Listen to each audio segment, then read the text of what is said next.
Chapter 7 धर्म और विज्ञान। यह निबंध है जिसके लेखक हैं हरिशंकर परसाई। लेखक परिचय। हरिशंकर परसाई का जन्म 22 अगस्त 1924 इटारसी मध्य प्रदेश में हुआ। जबलपुर के सरकारी स्कूल में इन्होंने अध्यापक का कार्य किया और वहीं पर इनका जीवन भी व्यतीत हुआ।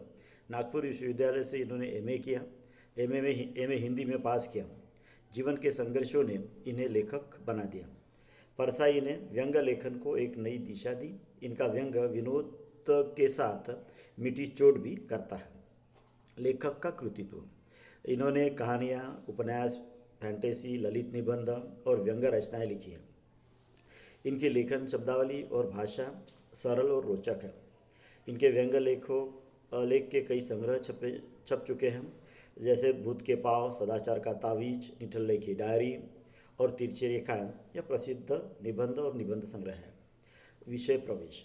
लेखक ने धर्म और विज्ञान इस दोनों का परिचय जो है इस निबंध में दिया है। साथ ही यह समझाने का प्रयास भी किया है कि इन दोनों का आपस में एक दूसरे से संघर्ष नहीं है। सत्य की खोज, धर्म और विज्ञान दोनों जो है, यह सत्य की खोज ही धर्म और विज्ञान दोनों का लक्ष्य है।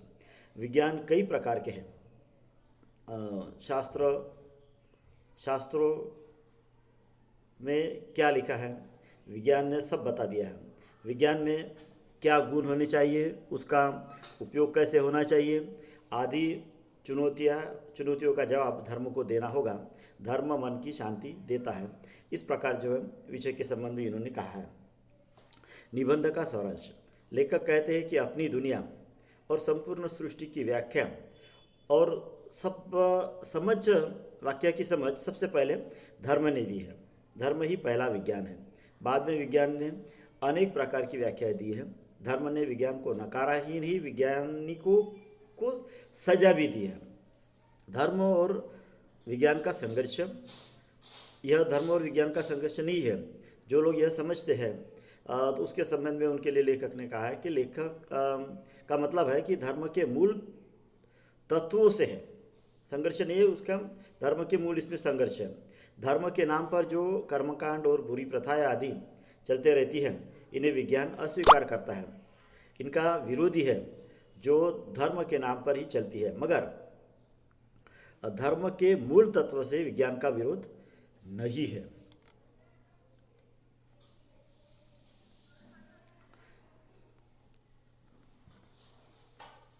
वैज्ञानिकों की धर्म भावना। वैज्ञानिक की धर्म भावना प्राकृतिक नियमों की एकता और सुसंगति को देखकर आनंद तिरक जनित विस्मय के रूप में प्रकट होती है, जिसमें श्रेष्ठ बुद्धि वैभव के दर्शन होते हैं।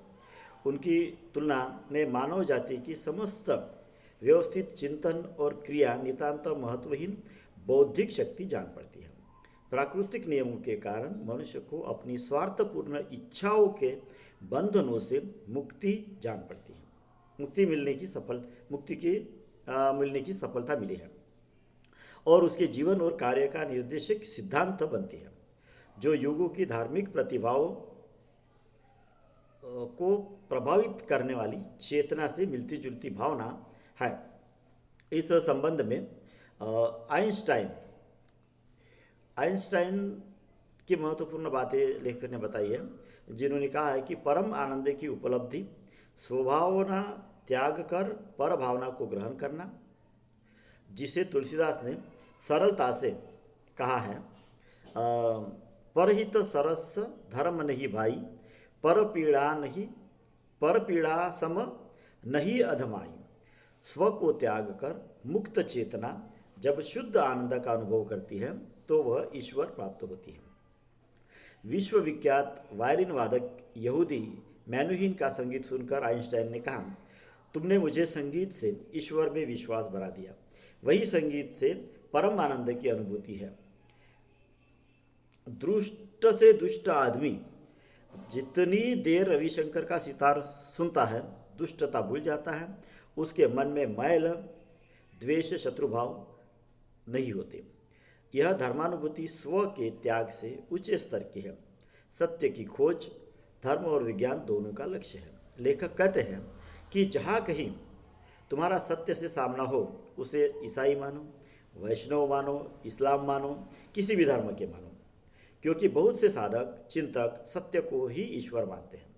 वैज्ञानिक मानते हैं कि सत्य यदि ईश्वर है तो प्रयोगों से हम उसी की खोज कर रहे हैं, यानी धर्म भी सत्य की खोज कर रहा है और विज्ञान भी धर्म की खोज कर।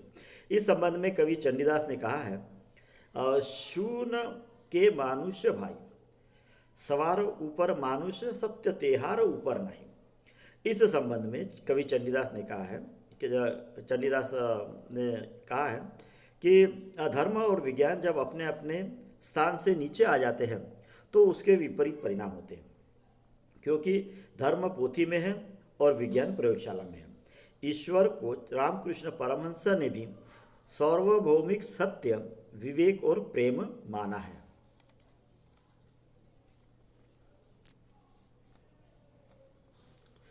विज्ञान में यह सब होता है। विज्ञान निरपेक्ष होता है, इसीलिए सब धर्म का कहना है कि ज्ञानेंद्रिय मनुष्य को बहिर्मुखी बनाती है। अपने अंतर में देखो, आत्मा में उतरो, वहाँ संवेदना, प्रेम, करुणा, दया मिलेगी।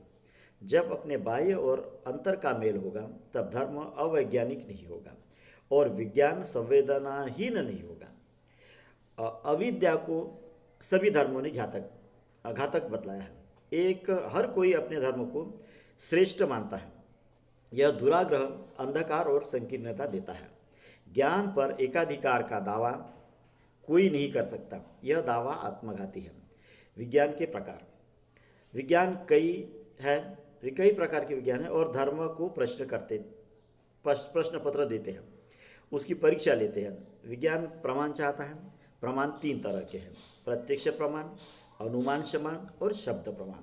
विज्ञान धर्म से पूछता है कि तुम यह शब्द प्रमाण दे रहे हो, यह शब्द कब लिखा गया, सभ्यता किस स्टेज पर थी, समाज व्यवस्था, ऐतिहासिक स्थिति, धर्म व्यवस्था कैसी थी, शब्द किन लोगों ने कहा और इससे किस वर्ग का स्वार्थ सजता है।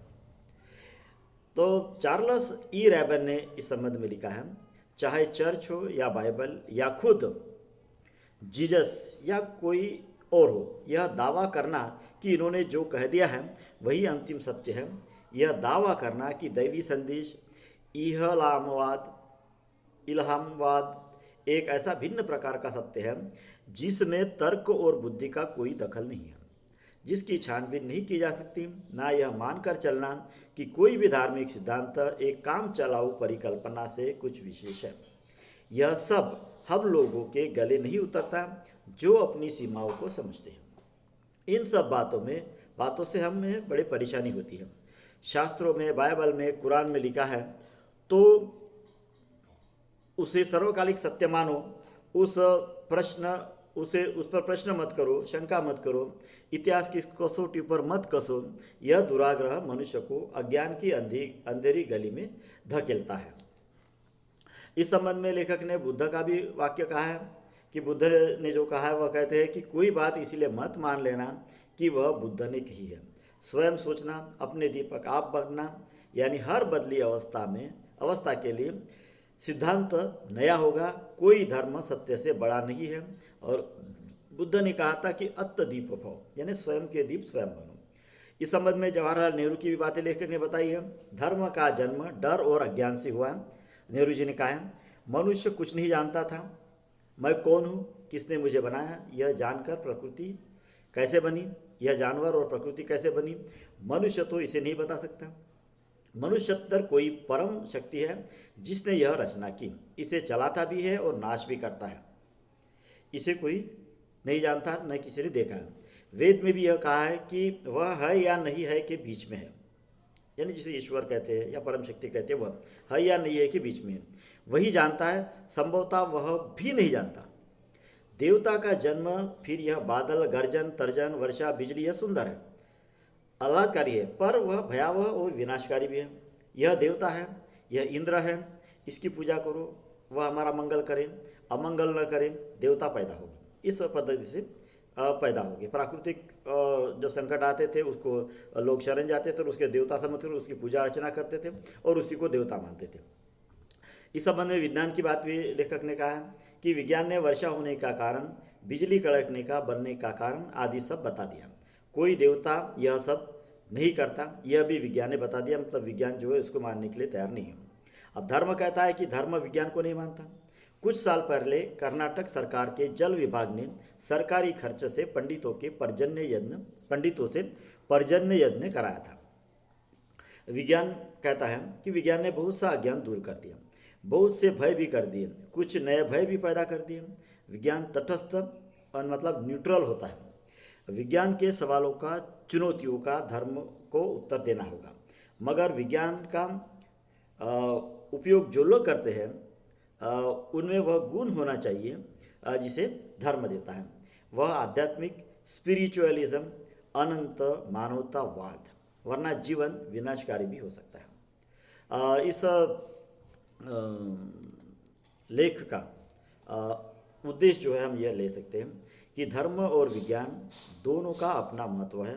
सत्य का पता लगाना और मानवतावाद की स्थापना करना, यह दोनों का उद्देश्य हो सकता है। कोई किसी का विरोधी नहीं, कोई किसी का ये नहीं, लेकिन किसी ने अपनी बात पर अड़ना नहीं चाहिए धर्म ने कि ये बात सत्य है। इस प्रकार लेखक ने धर्म और सत्य दोनों की व्याख्या की है, दोनों को बताने का प्रयास किया है। धर्म अपनी जगह है, विज्ञान अपनी जगह है, लेकिन मानव जो है विज्ञान के बनाए हुए अधिकतर साधनों का उपयोग करता है और अपना जीवन यापन करते रहता है और फिर धर्म के संबंध में शरण जाता है। तो यहाँ पर थोड़ा सा कन्फ्यूजन जो है लोगों को इसमें होता है।